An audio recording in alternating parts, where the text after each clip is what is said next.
Hello বন্ধুরা, cook with মৌহার চ্যানেলে সবাইকে স্বাগত। আজকে আমি বানাবো চিকেন হরিয়ানা। তাহলে চলো শুরু করি। কড়াইতে 2 চামচ সাদা তেল নিয়েছি। এবার এর মধ্যে একে একে দেবো 2টো মিডিয়াম সাইজের পেঁয়াজ, 1 ইঞ্চি আদার টুকরো, 6-7টা রসুনের কোয়া, একটা মিডিয়াম সাইজের টমেটো কুচি দিয়ে ভালো করে ভাজবো। এর মধ্যে গোটা মশলা দেবো।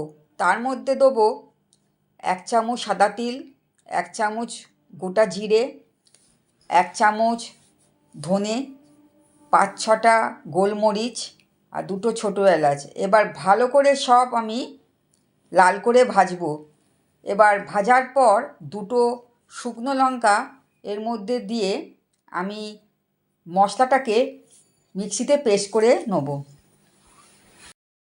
আবার কড়াইতে বেশ খানিকটা সাদা তেল নিয়েছি। যে পেস্টটা তৈরি করে রেখেছিলাম পেঁয়াজের, সেই পেস্টটা এবার দেবো। দিয়ে একটু নেড়ে নিয়ে মশলা দেওয়া জলটা দিয়ে ভালো করে নেড়ে যাব।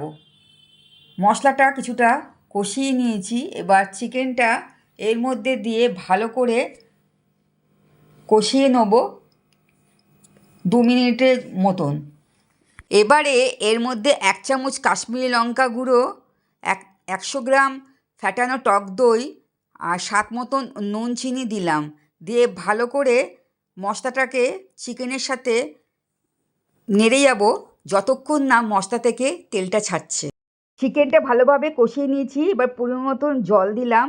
জল দিয়ে এবার 2 মিনিটের মতন সেদ্ধ হতে দিলাম। ভালো করে চিকেনটা সেদ্ধ হয়ে গেছে। ওপর থেকে ধনেপাতা ছড়িয়ে গ্যাসটা বন্ধ করে দিলাম। এই চিকেনের রেসিপিটা খেতে অসাধারণ হয়, তোমরা বাড়িতে ট্রাই করতে পারো। আমার এই রান্নাটা যদি তোমাদের ভালো লাগে তাহলে লাইক, শেয়ার, সাবস্ক্রাইব করতে ভুলো না। পরবর্তী রেসিপিতে আবার দেখা হবে। টাটা।